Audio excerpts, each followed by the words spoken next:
agama ini pada dasarnya adalah mudah, dan agama itu biasa-biasa aja, tidak perlu berkreasi. Dalam beragama hanya ngikut bagaimana kata Nabi dan para sahabat radhiyallahu alaihim ajmain. Intinya orang yang memfitnah Syekh Muhammad ibnu Abdul Wahhab ada dua kelompok besar. Pertama, orang-orang kafir yang mana mereka adalah para penjajah pada waktu itu. Karena Syekh Muhammad bin Abdul Wahhab di antara dakwahnya adalah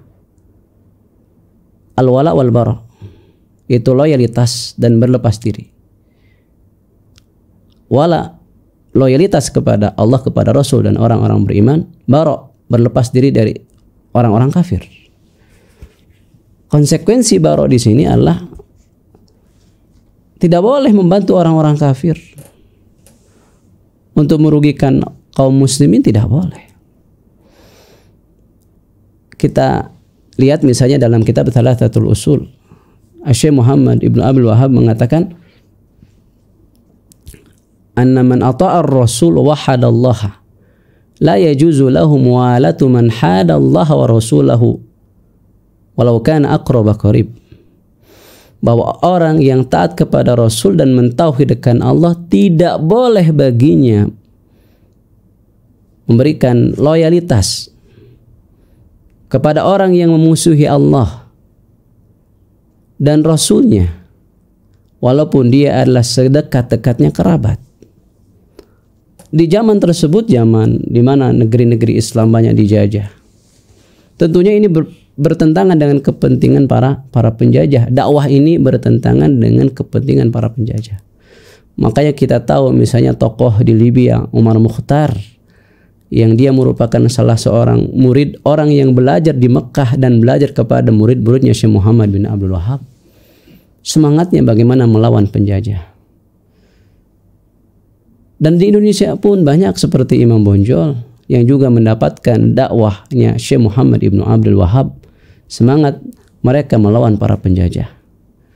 Jadi dakwahnya Syekh Muhammad bin Abdul Wahhab ini bertentangan dengan kepentingan para penjajah pada waktu itu. Yang kedua, bertentangan dengan kepentingan para ahli bid'ah.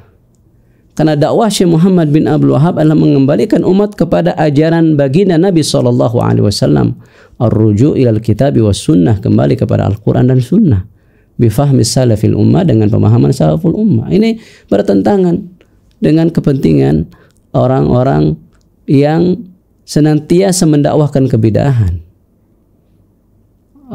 Karena itu dalam buku sejarah karya Hamka dijelaskan bahwa setelah tanah Arab itu jauh dari keilmuan berabad-abad, baru muncullah seorang tokoh yang bernama Muhammad ibnu Abdul Wahhab yang mendakwahkan untuk kembali kepada Al-Quran dan Sunnah bifahmi salafil ummah, kembali kepada ajaran baginda Nabi Muhammad SAW. Jadi itu bertentangan dengan kepentingan para penjajah. Yang kedua, bertentangan dengan kepentingan para ahli bid'ah.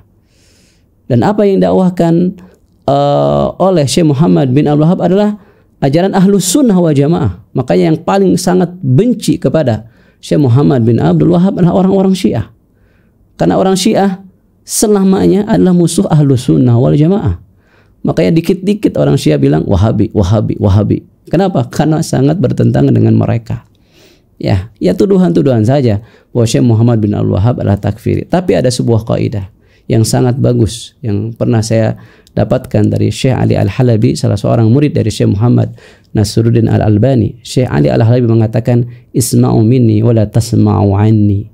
Dengarkan dariku dan jangan dengarkan tentang aku. Artinya kalau cuma omong-omong tentang dan seterusnya, banyak omongan. Tapi buktikan mana dari kitab-kitabku yang menunjukkan bahwa aku seorang takfiri.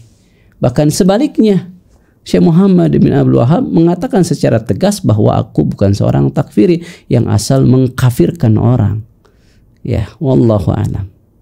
Agama itu mudah, cukupkanlah dengan apa yang diajarkan oleh Rasul dan dipraktekkan oleh para sahabat. Belajar Islam, berilmu sebelum berucap dan beramal.